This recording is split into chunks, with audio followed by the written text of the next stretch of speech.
Hello, dear students and respected viewers. Myself Deepak Kumar Thakur, Guest Assistant Professor Kamla Rai College, Gopalganj, affiliated with Jayaprakash university Chhapra. प्रिय विद्यार्थियों, आज हम लोग BA part 2 history honours के लिए दिल्ली सल्तनत से संबंधित आज हम लोग जो प्रकरण हम लोग शुरू किए हैं दिल्ली सल्तनत, इसी से संबंधित चर्चा को आगे बढ़ाते हुए आज हम लोग दिल्ली सल्तनत का 18वां भाग देखेंगे। और इसमें हम लोग जो प्रारंभिक तुर्क शासक या तथाकथित गुलाम वंश के शासक या ममलूक शासक जिनको कहा जाता है, इनके पतन का क्या कारण था। क्योंकि हम देखते हैं कि बलबन के उत्तराधिकारियों के पश्चात एक नवीन वंश का स्थापना होता है, एक नवीन वंश की स्थापना होती है और वह वंश था खिलजी वंश या खलजी वंश कहा जाता है इसको। और खलजियों को के वंश की स्थापना को कुछ इतिहासकारों ने खलजी क्रांति की संज्ञा दी, क्योंकि यह तुर्की जो नस्ल से अलग हट के एक या राज सत्ता से अलग हटकर किसी साधारण व्यक्ति ने सत्ता को प्राप्त किया था और एक नए वंश की स्थापना की थी।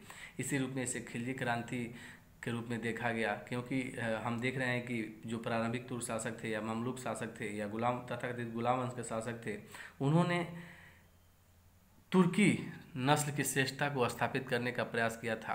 हालांकि खलजी भी तुर्क थे, उन्हें भ्रमवश अफगान समझा जाता था। तो इस चर्चा में हम नहीं पढ़ेंगे कि खलजी तुर्क थे या नहीं थे, लेकिन हम देखते हैं कि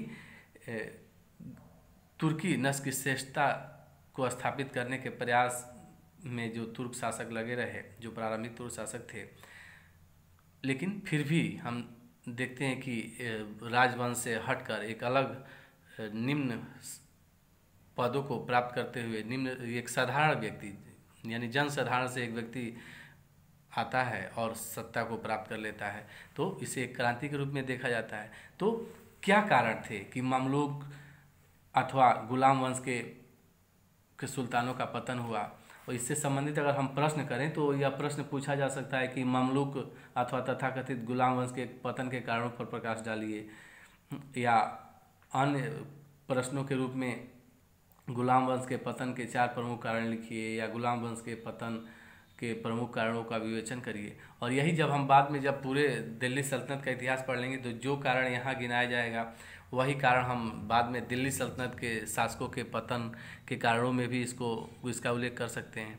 तो इस रूप में हम इसकी चर्चा कर लें तो ज़्यादा उत्तम होगा। तो इसमें हम लोग आज का जो लेक्चर है इसमें गुलाम वंश के ममलूक या मामलूक कहीं कहीं मामलूक भी मिलता है, ममलूक अथवा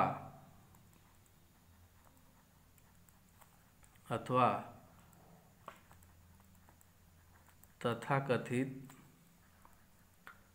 गुलाम वंश के पतन के कारणों पर चर्चा करेंगे और उसके एक कारणों को हम लोग देखेंगे। इसमें प्रथम कारण हम लोग लेते हैं गुलाम सुल्तानों का विदेशी होना।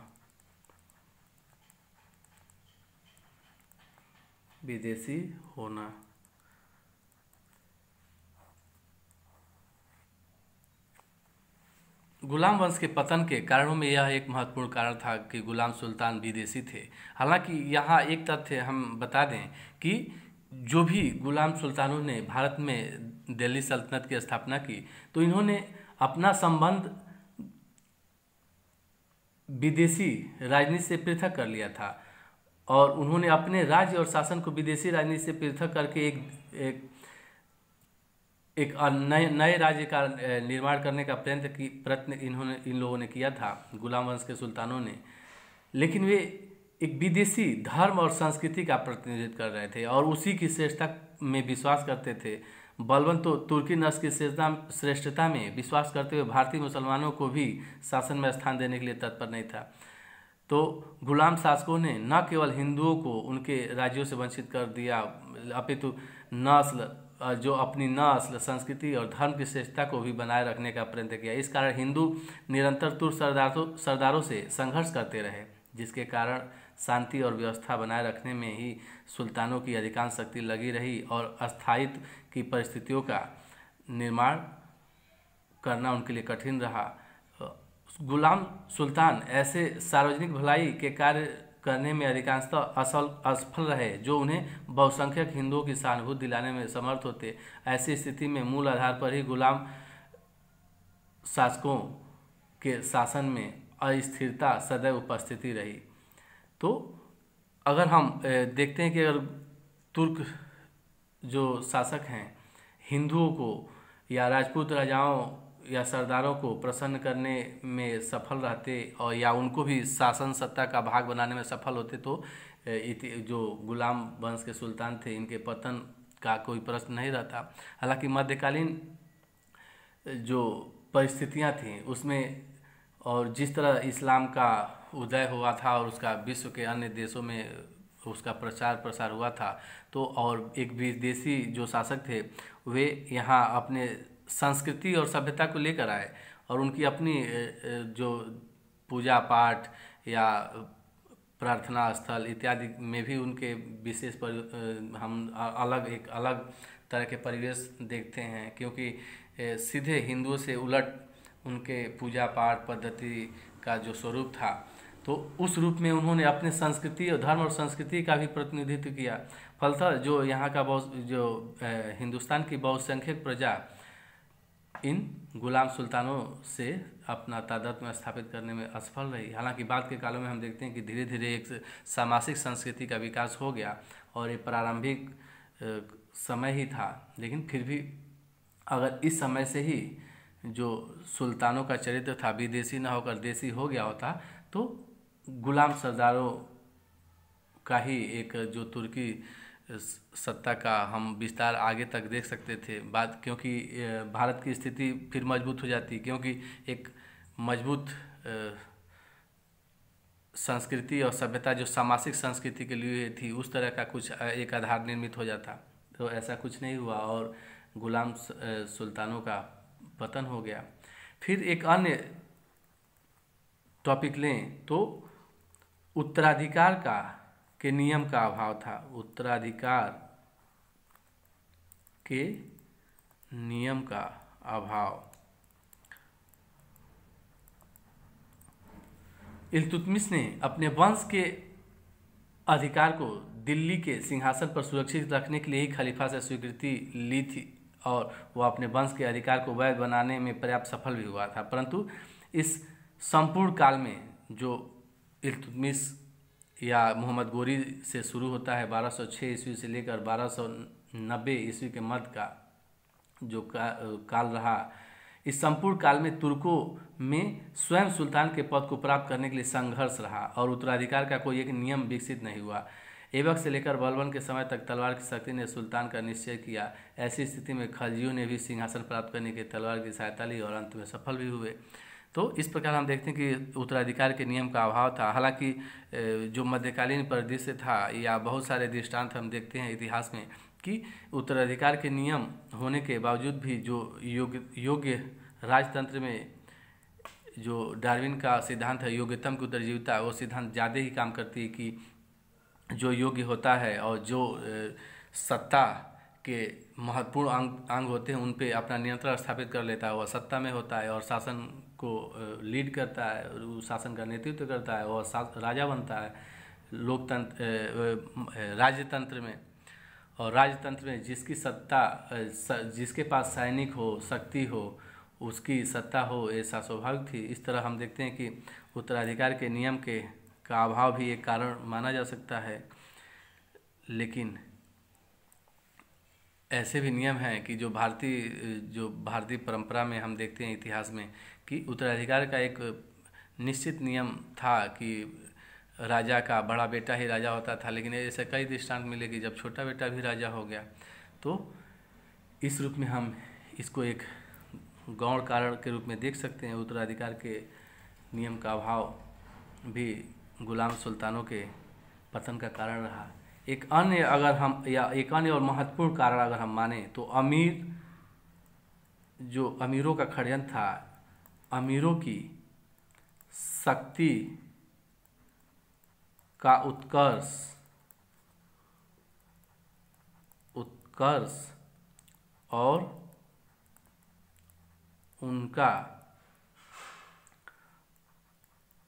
पारस्परिक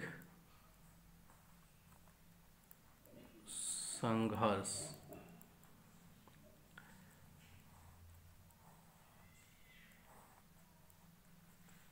सुल्तान इल्तुतमिश ने अपनी शक्ति को दृढ़ करने के लिए अपने गुलाम सरदारों का एक गुट तुर्काने चिलगानी का गठन किया था, की स्थापना की थी। और उसके समय में तुर्क सरदार राज्य शासन में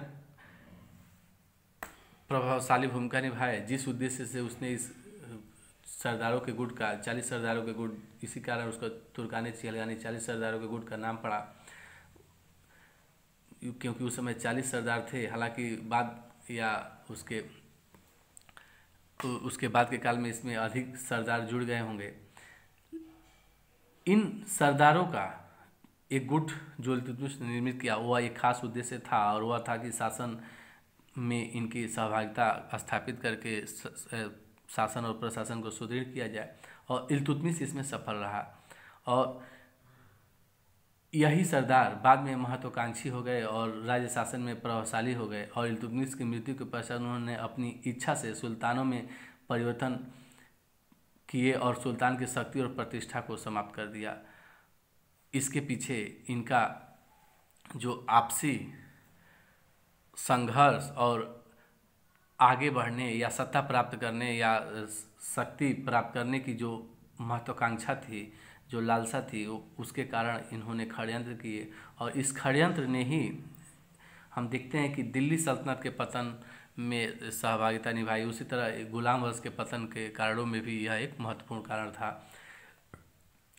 बलबन ने अपने समय में इन तुर्की अमीरों की शक्ति को और नष्ट कर दिया, क्योंकि उसने 40 सरदारों का जो तुर्काने चिलगानी स्वयं तुर्काने चिलगानी का सदस्य था, और उस इन सरदारों की महत्वाकांक्षाओं से, उनकी भावनाओं से वह अब पहले से ही अवगत था। इसके कारण उसने इस संगठन को समाप्त करने का नीति अपनाई, और रक्त एवं लौह को नीति को अपनाते हुए उसने सभी महत्वपूर्ण सरदारों को नष्ट कर दिया। उसने ऐसा करके न केवल सरदारों को नष्ट किया, अपितु तुर्की जो सत्ता के आधार स्तंभ थे, ये जो सरदार थे, इनके अंदर योग्यता थी, प्रतिभा थी, उनको भी नष्ट कर दिया। और हम देखते हैं कि शासन में अमीरों के प्रभाव को नष्ट करने के कारण ही अमीर जो उस समय तक तुर्क और खलजियों में विभाजित हो गए थे, बलबन की मृत्यु के पश्चात उसके दुर्बल उत्तराधिकारियों के समय में सत्ता प्राप्त करने के लिए पुनः उत्सुक हुए। उन्होंने सत्ता के लिए संघर्ष किया, जिसमें खलजी अमीर सफल हुए और राजवंश में परिवर्तन हो गया। तो इन सरदारों की आपसी गुटबंदी, उनकी अपनी महत्वाकांक्षाएं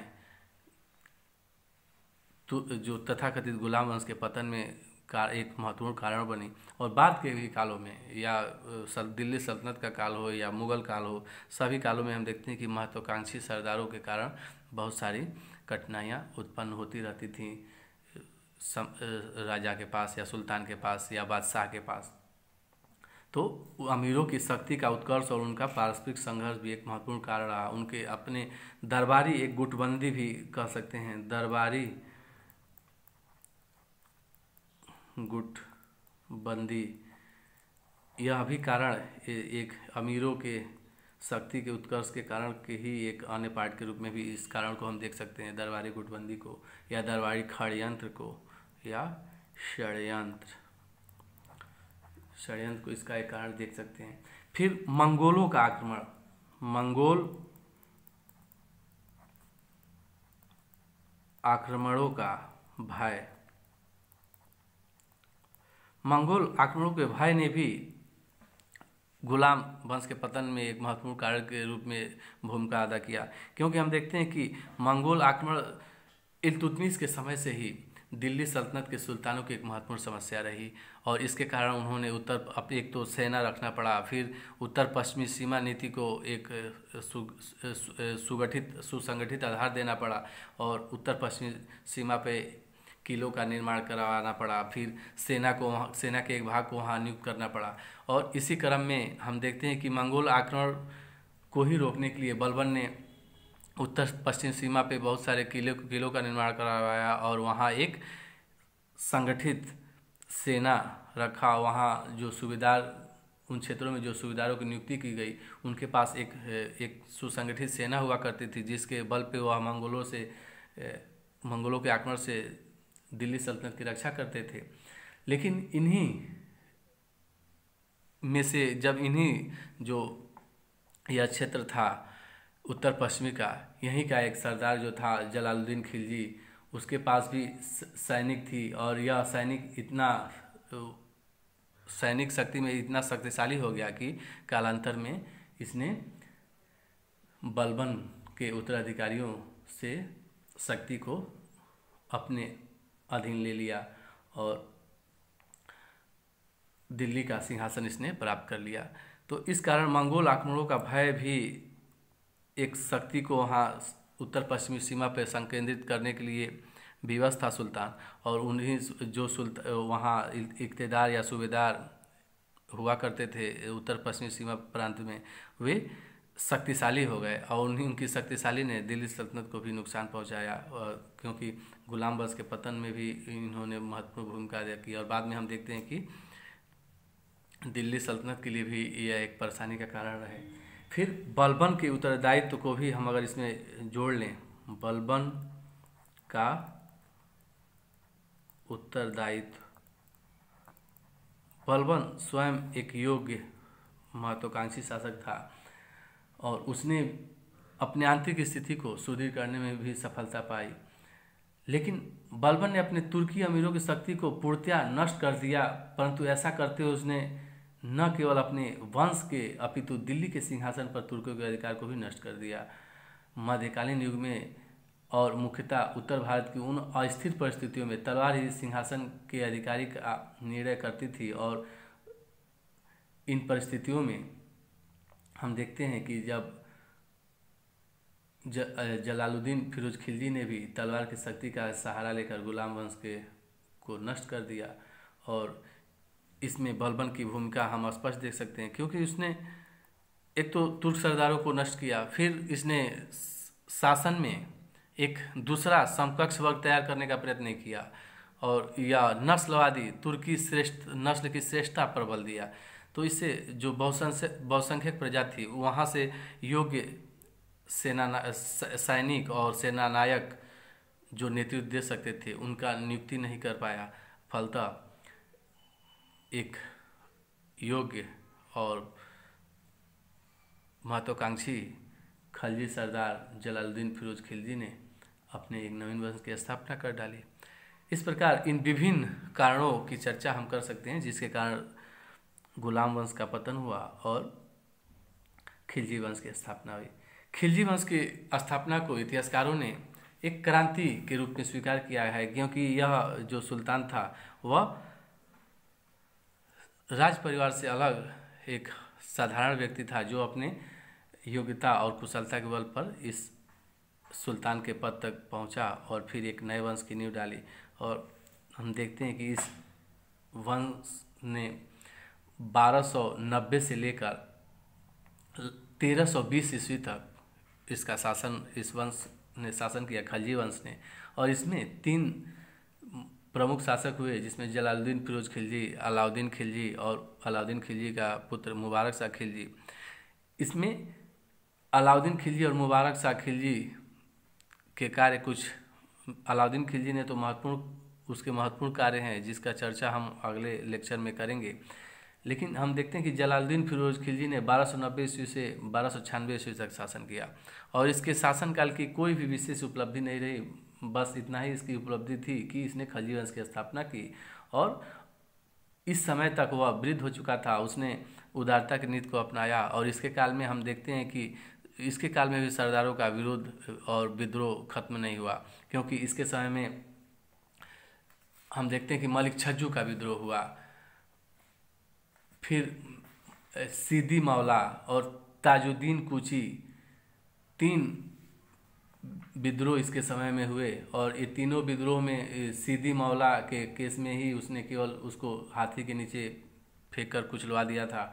अन्य सभी के प्रति उदार नीति का हुआ उदार नीति का पालन करते हुए उनको पकड़ा, छोड़ दिया। तो इस प्रकार इसके समय में बस कुछ महत्वपूर्ण विद्रोह हैं, जो मलिक छज्जू का विद्रोह है, या सिद्दी मौला का विद्रोह है, या ताजुद्दीन कुची का विद्रोह, यही महत्वपूर्ण था। इसने विशेष कोई युद्ध नहीं किए। एक दो युद्धों का अगर वर्णन किया जाए तो इसमें रणथंभौर के चौहान जो शासक हैं, जिसका नेतृत्व कर रहा था राणा हमीरदेव, वहाँ का राजा था रणथंभौर का। तो रणथंभौर पे आक्रमण किया, लेकिन मार्ग में वह झैन के किले को विजित कर लिया। फिर जैसे रणथंभौर के किले के पास पहुंचा, फिर वहां से अपनी योजना बदल दिया और तुरंत चला आया। उस समय वहाँ उसने एक नारा दिया था कि वह एक मुसलमान के एक बाल को भी ऐसे 10 किलो की तुलना में अधिक महत्व देता है, और वह नहीं चाहता था कि इसमें मुसलमानों की जान हानि की क्षति हो। इसके कारण वह वापस लौट आया। फिर एक दूसरी युद्ध हम दूसरी विजय उसकी देखते हैं कि मंगोल नेता जो था अब्दुल्ला, जो कि हलाकू खां या हलागू का प्रपौत्र था, उसने 1.5 लाख मंगोलों के साथ पंजाब पर आक्रमण किया था। तो उसके साथ इसने युद्ध किया, लेकिन उस युद्ध में भी हम देखते हैं कि कोई विशेष आमने सामने का युद्ध नहीं था, छिटपुट युद्ध हुआ, उसमें संधि हो गई, और संधि की शर्तों में इसने अपनी एक पुत्री का भी विवाह कर दिया एक मंगोल नेता उल्गू से। और उल्गू 4000 समर्थकों के साथ भारत में इसने इस्लाम स्वीकार कर लिया और भारत में रहना निश्चय किया। और वही दिल्ली के निकट रहने की इन लोगों को आज्ञा मिली थी, और इन लोगों को इतिहास में मंगोल अर्थात नवीन मुसलमान कहा गया इन मंगोलों को। तो यही इसकी उपलब्धि रही। और इसके समय में इसका जो भतीजा था अलाउद्दीन, इसकी विकास का भी काल रहा, क्योंकि 1292 ईस्वी में हम देखते हैं कि अलाउद्दीन ने सुल्तान की स्वीकृति लेकर मालवा में स्थित भिलसा पर आक्रमण किया और उसे लूट लिया। और इस लूट में उसको इतना धन प्राप्त हुई कि इसकी महत्वाकांक्षाएं बढ़ गईं, और वह पुनः जब भिलसा पे आक्रमण करने गया था तो वह देवगिरी के संपन्नता के बारे में सुन लिया था कि देवगिरी बहुत ही संपन्न प्रदेश है दक्षिण भारत का। और इसी आक्रमण के समय उसने मन बना लिया और अपने चाचा जो जलालुद्दीन फिरोज खिलजी था उसने स्वीकृति तो उसने ली थी कि वह जाएगा चंदेरी पर आक्रमण करने के लिए, लेकिन वह चंदेरी पर आक्रमण करने निकला और वहीं से देवगिरी के विजय का अभियान बना दिया। और वहाँ से जो धन प्राप्त हुए, वहाँ आक्रमण किया, वहाँ से जो धन प्राप्त हुए उसी को लेकर आया और अपने चाचा जलालुद्दीन का वध करता है और गद्दी को प्राप्त कर लेता है। तो जलालुद्दीन फिरोज शाह खिलजी की जो दिल्ली सल्तनत के इतिहास में यही योगदान था कि इसने खिलजी वंश की स्थापना की थी और विशेष कार्यों को संपादित नहीं कर पाया था, लेकिन जो अन्य कार्य थे उसको पूरा उसने किया। जो जिस शासक ने वह था अलाउद्दीन खिलजी, और अलाउद्दीन खिलजी ने प्रशासन में विशेष परिवर्तन किए।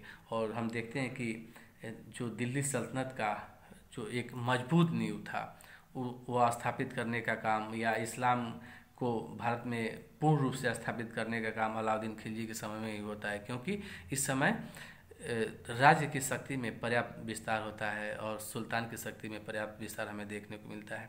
इसी के साथ चर्चा को हम समाप्त करते हैं और नेक्स्ट लेक्चर में हम लोग जलालुद्दीन खिलजी के कार्यों को न देखकर हम लोग अलाउद्दीन खिलजी के कार्यों को देखेंगे। और एक आवश्यक सूचना ये भी कि जो 2017 से 20 के बीच के जो 2017 से 20 के विद्यार्थी हैं उनका द्वितीय वर्ष का जो पेपर है, जो कि हम जिस पेपर का हम लोग अध्यापन भी अभी कर रहे हैं, इसका ऑनर्स द्वितीय वर्ष का पेपर होगा। और उससे संबंधित जो स्टूडेंट होंगे, और मेरे जैसे हम लोगों ने इस सिलेबस को पहले ही पूरा कर लिया था और सिलेबस पूरा करने के बाद हम लोग रिवीजन में हैं, और रिवीजन भी दूसरी तीसरी बार हम लोग रिवीजन कर रहे हैं सिलेबस का। तो इस रिवीजन के बाद भी अगर आप लोगों के पास कोई प्रश्न हो कि ऐसा कोई टॉपिक समझ में नहीं आ रहा है, या कोई तथ्य हमें याद नहीं हो रहा है, या किसी तथ्य को समझने में दिक्कत आ रही है, तो आप हमसे व्हाट्सएप पे, फेसबुक पे या डायरेक्ट फ़ोन करके आप हमसे क्वेश्चन पूछ सकते हैं और उसका आंसर ले सकते हैं। ठीक है। और इसी के साथ चर्चा को हम लोग समाप्त करते हैं। जय हिंद, जय भारत, धन्यवाद।